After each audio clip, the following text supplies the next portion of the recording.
I know you love your job, pero can you tell me kung ano yung mga best and worst nung pagiging artista para Oh sa'yo? my God. Nagulat talaga ako doon, Kuya Nelson. As in, parang na-culture shock ako na, oh my God, ganito pala kalaki yung mundong gagalawan ko. Akala ko, it's all about glitz and glam. Parang ganyan na, ang saya-saya lang parati maging artista. Photoshoot dito, photoshoot dyan, taping ka dito, lahat happy lang. But then no, kailangan matatag talaga yung puso mo. And alam mo sa sarili mo kung bakit mo talaga gusto tong ginagawa mo, tong trabahong to, and maging parte ng industry na to. Ang hirap po from scratch na nag-start ka sa, for example, nag-start ako from scratch sa Starstruck. Nahirapan ako doon. Sometimes kasi dinadoubt ko yung sarili ko na baka hindi nabigay sa akin tong role na to kasi not enough. May mga ganong questions sa sarili. Talaga? Clea, it's so nice to Hi, see you Kuya. again. Thank How have you you, been? I'm okay. So far, so good, Kuya.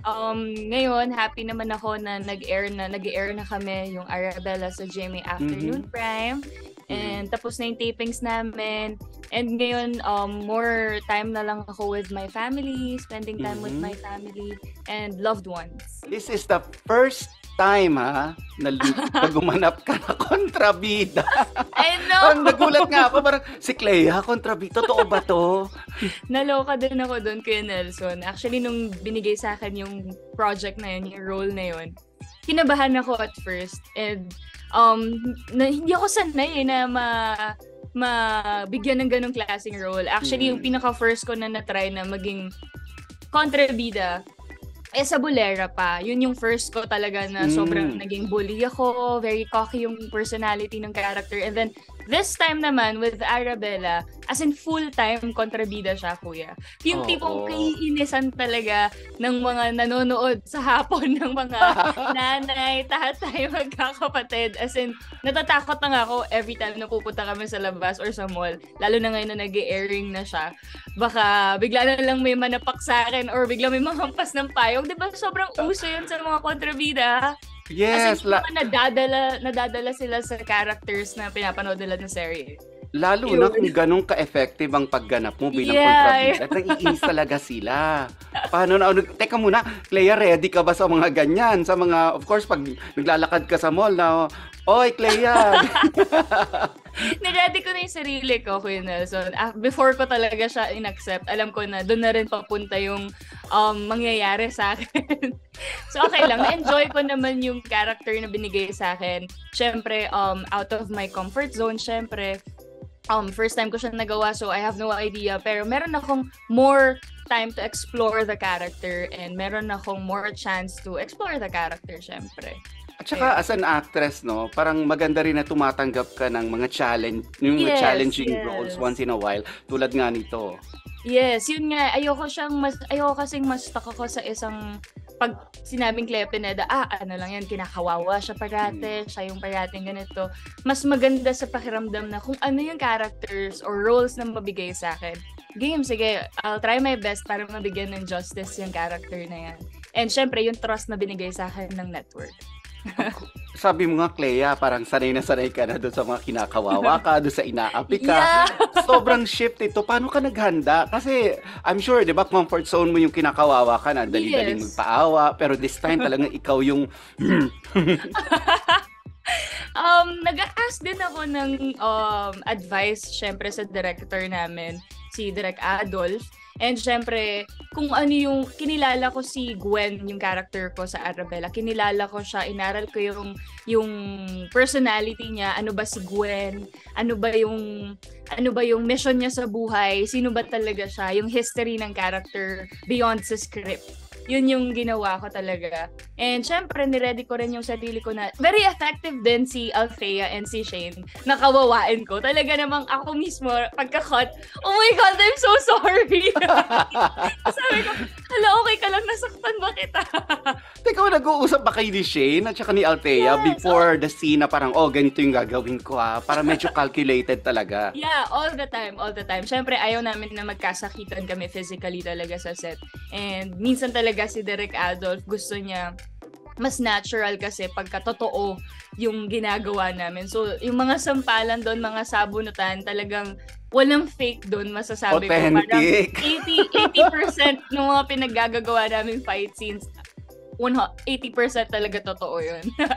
I guess no, parang gano'n na yung ano ngayon 'di ba? Yung parang trend ngayon sa acting na parang yung pagiging authentic niya, yung hindi na Yes. rehearsed, hindi na alam mo Yes. yung hindi na kalkulado kasi parang Mhm. lumalabas talaga, nagtatranscend talaga sa screen eh. Sa emotions din ng reactions nung, syempre, nung mga characters na nag-aano sa eksena.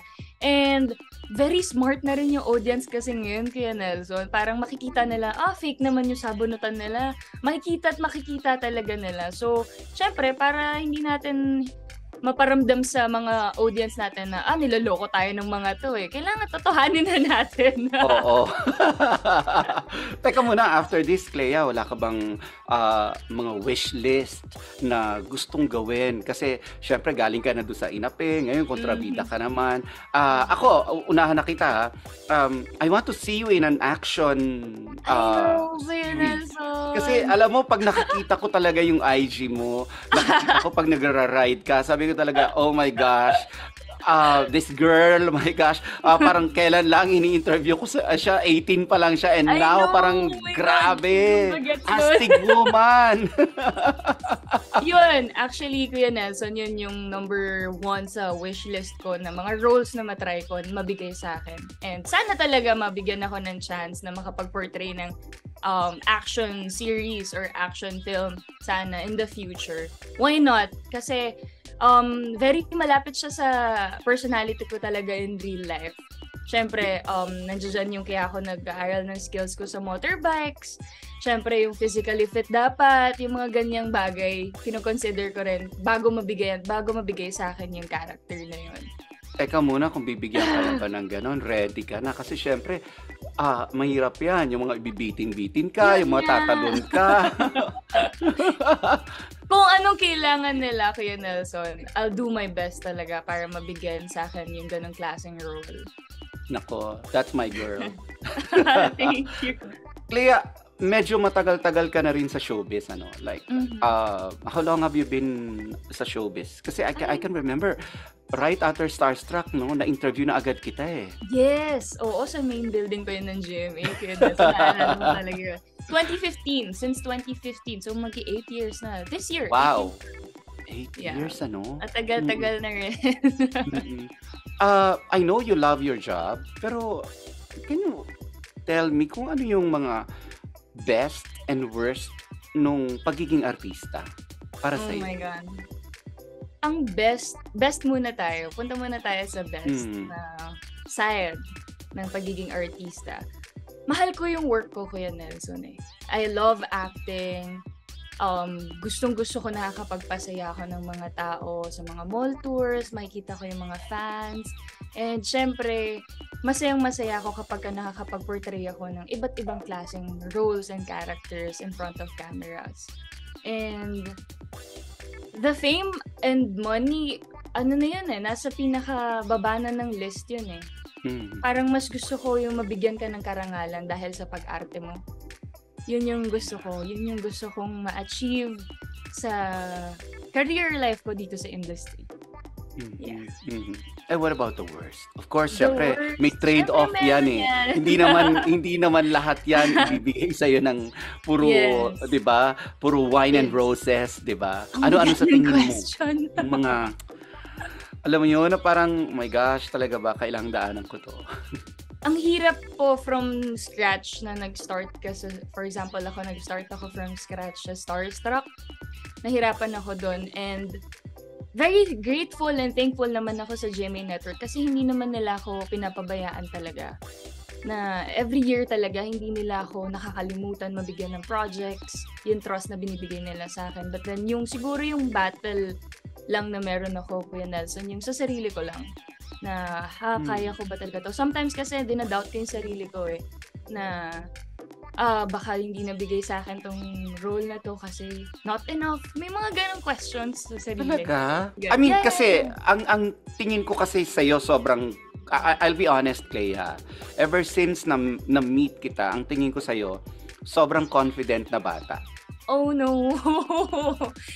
Siguro may days, may times na gano'n na ang taas ng confidence level ko. But then, may days pa din na ang bigat na isipin na baka kaya hanggang ngayon, well, hindi pa ako sobrang satisfied and happy sa nangyayari sa career ko. Dahil din fault ko. Why? I don't know, kuya. Yun yung, syempre sa industry, hindi lang naman bilang yung mga artista, diba? Ang dami namin dito. Yung competition, syempre, hindi mawawala yun. I thought nung Starstruck, doon na matatapos yun.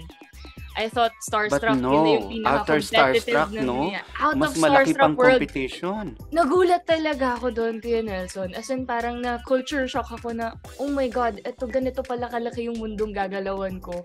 Akala ko, it's all about glitz and glam. Parang ganyan na, ang saya-saya lang parati maging artista. Photoshoot dito, photoshoot dyan, taping ka dito, lahat happy lang. But then no, kailangan matatag talaga yung puso mo. And alam mo sa sarili mo kung bakit mo talaga gusto tong ginagawa mo, tong trabahong to, and maging parte ng industry na to. Kasi always kong iniisip talaga and mindset ko talaga siya as in na parang show business is not for the weak talaga. Yeah. Kailangan lahat ready ka, lahat You know, pwede funny you should say gawin. that ha. Kasi yung mga bagong artista na nakakausap ko, ganun yung sinasabi ko. If you're weak in the heart, wag mo na ituloy. Yes, Because it's not glitz and glamour. Hindi yung aayusan ka lang. Fine, aayusan ka to look presentable. Pero ang hindi nyo alam is may fine print dyan. Tulad ng 3 hours lang ang tulog mo minsan. Na kailangan mo tumakbo sa kabilang commitment. And minsan kahit busit na busit ka sa buhay mo, kailangan mo nakangiti. Diba? Totoo yan.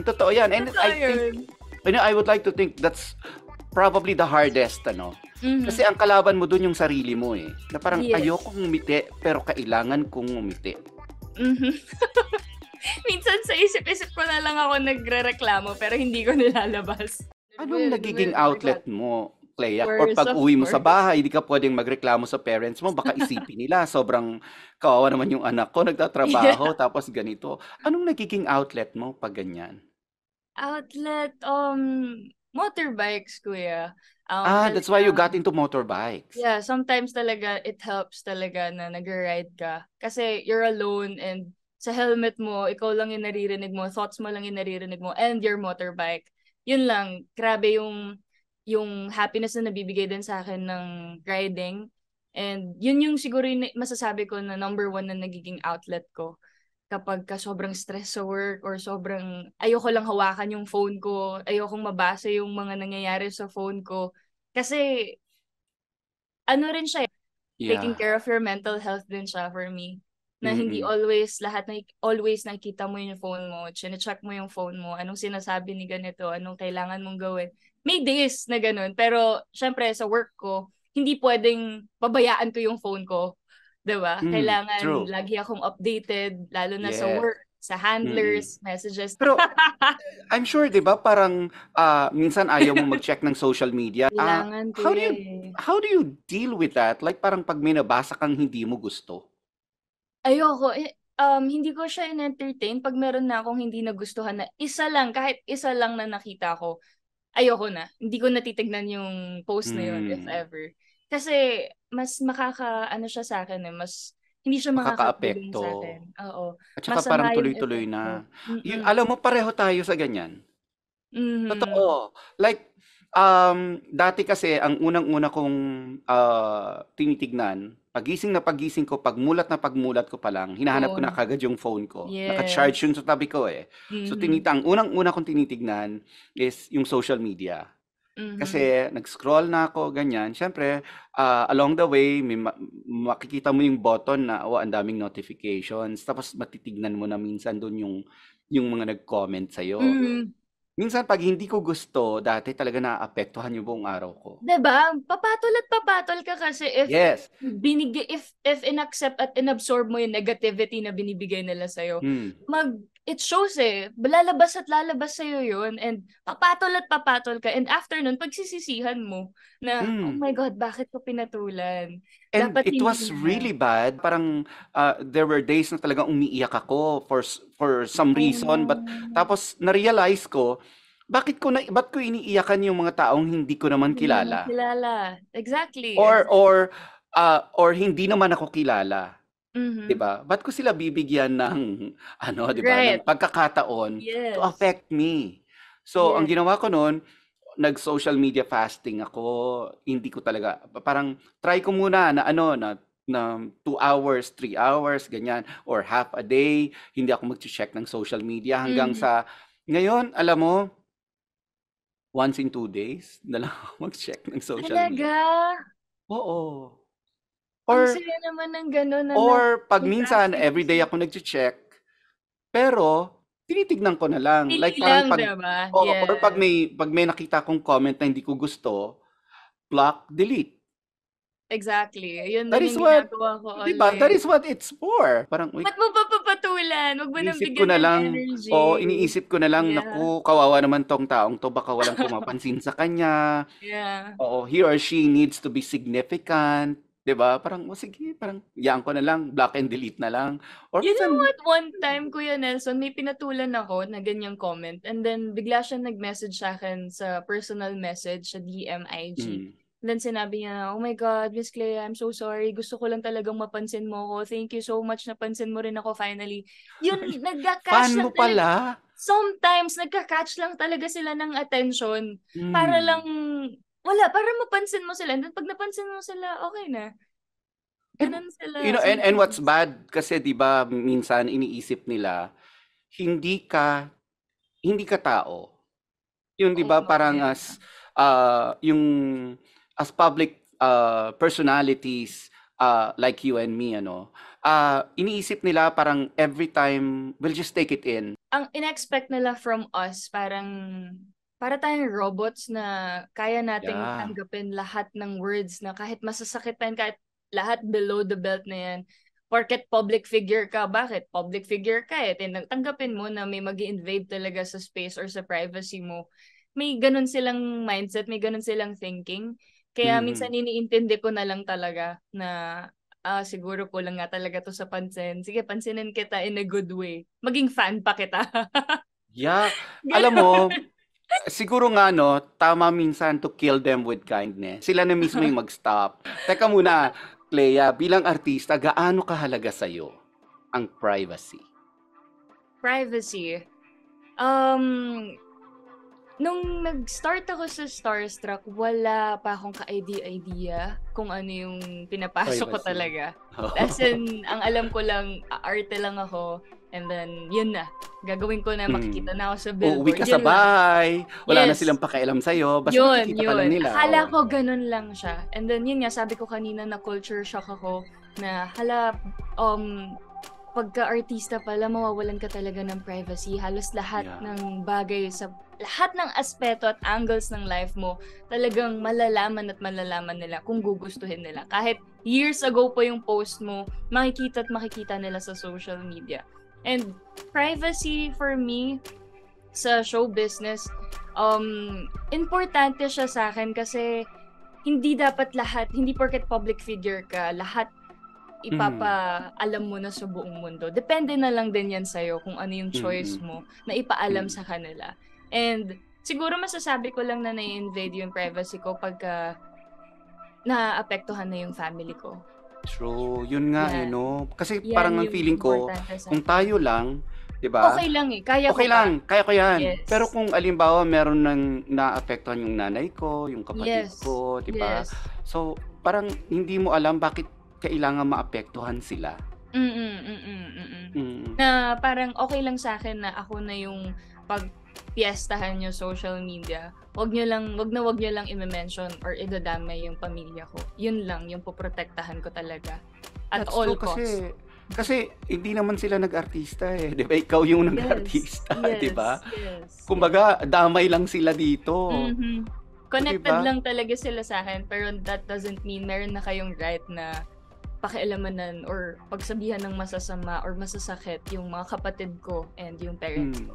That's it. You know, Yun lang. ako I may be alone in this, pero ang tingin ko kasi, I do not subscribe to yung old thinking na public property kayo eh. Yeah. I beg to disagree when somebody says na yung mga artista ay public property. Public figure po sila. Hindi nyo po sila pag-aari. Kasi choice nyo pa rin naman na humanap ng ibang artista kung ayaw nyo sa kanila. It's a two-way thing. Napapasaya mo yung fans mo. Yung fans mo, bumibili ng kung ano man, merch mo or pelikula mo or whatever, diba? So it's a two-way thing. Hindi naman yan as if na parang nanood ako ng pelikula mo, pag-aari na kita. Ibig sabihin may utang na loob ka sa akin. No. Oo. Yeah. No, kasi 'di ba parang yung pelikula na binili niya, yung ticket ng pelikula na binili niya. Pero yung puyat naman na pinuhunan mo doon, yung 'di ba? Or yung time mo away from your family. Yes, yun yung mga hindi nakikita talaga ng fans or ng audience natin. Yung pagod na ginagawa ng mga artista or mga idols talaga nila. Kasi always sila nakikita sa TV, happy lang talaga kami or naka-smile, sobrang energetic, wala kang makikitang lungkot or simangot. Gaganon sila, nasanay sila sa ganon. But then hindi nila alam yung behind the camera kung anong nangyayari sa mga artista habang umaarte. Yung puyat, yung pagod, yung emotions, lahat drained talaga. As in, ako, nung nag-taping kami ulit, naramdaman ko ulit siya eh. Naramdaman ko yung physically, mentally, and emotionally drained ka talaga. And yun yung mga hindi nila nakikita.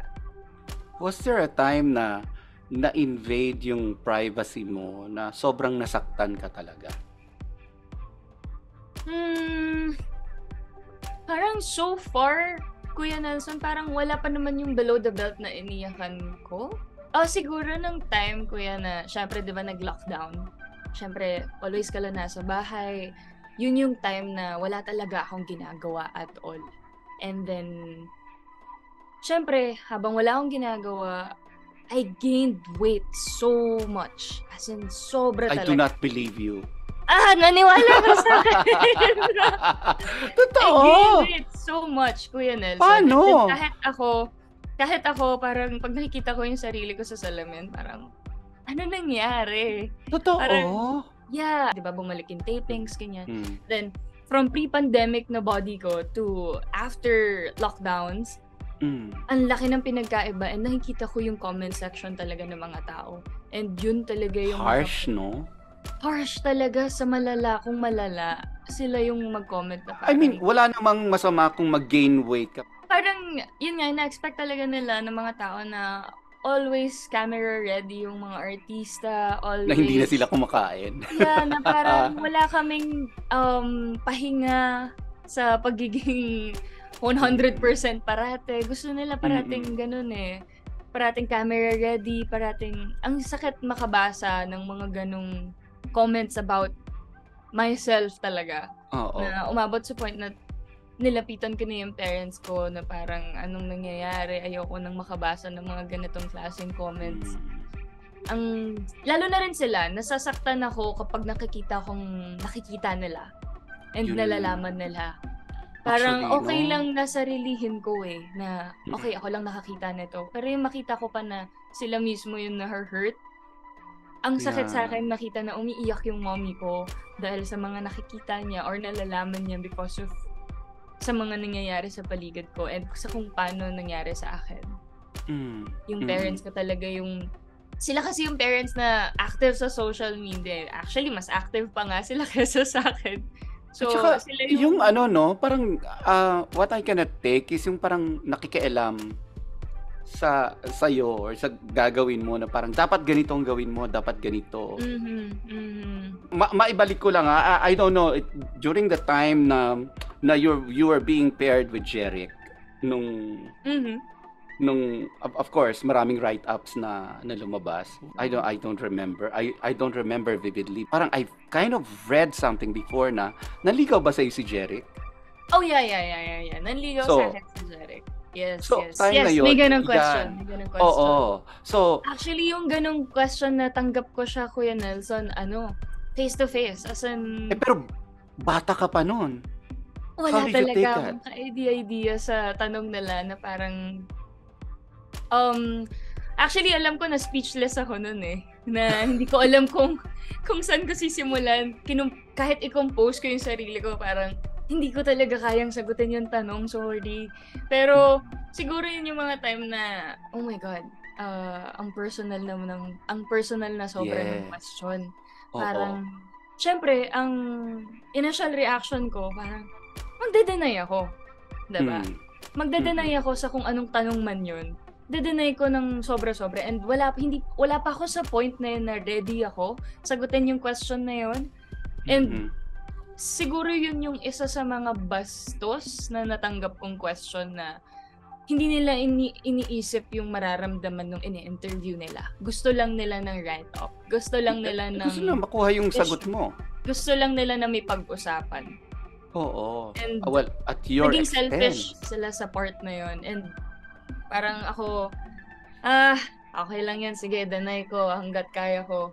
Kasi hindi pa rin ako ready nun, kuya eh. Parang, yun yung isa sa mga na-invade yung privacy ko ng malala. Buti na paalala mo siya sa akin. Well, looking back at it now, I'm sure marami kang natutunan doon. Madami po ako natutunan doon sa mga ganong klaseng questions and kung paano ko dalhin yung sarili ko in front of these people. Yun. And siguro, may karapatan na akong, alam ko ngayon sa sarili ko kung ano yung karapatan ko na bilang artista, kung may gusto akong sagutin or ayokong sagutin. Nasa sa akin yun. Decision ko yun. Okay, bato nyo yung question, pero po, gusto ko po ng, may boundaries po tayo and lumalagpas na po kayo doon.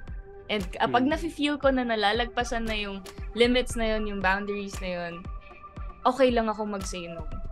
Siguro yun yung natutunan ko from that interview. Well, nag-mature ka na in that respect.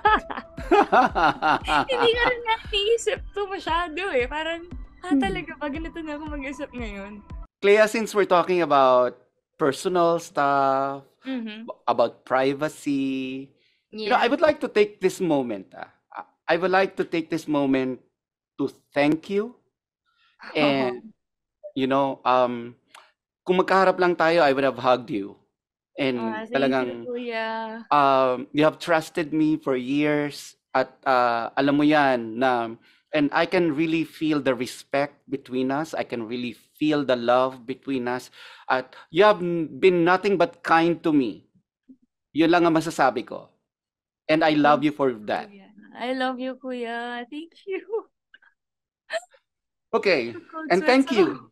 Thank you for reaching out to me about this really sensitive, really beautiful topic we're going to talk about now. Okay, I don't know how to start. I don't know where to start. Okay. I'll go for I'll go direct to the point, Clea. I hope I do not I hope hindi ka masaktan dun sa tanong ko. I hope I do not offend you. Pero I'll go direct to the point. Sobrang happy ng heart ko. Sobra talaga. And never gonna feel yung ganitong klaseng happiness sa buong life ko. Is this the first time you're publicly talking about this?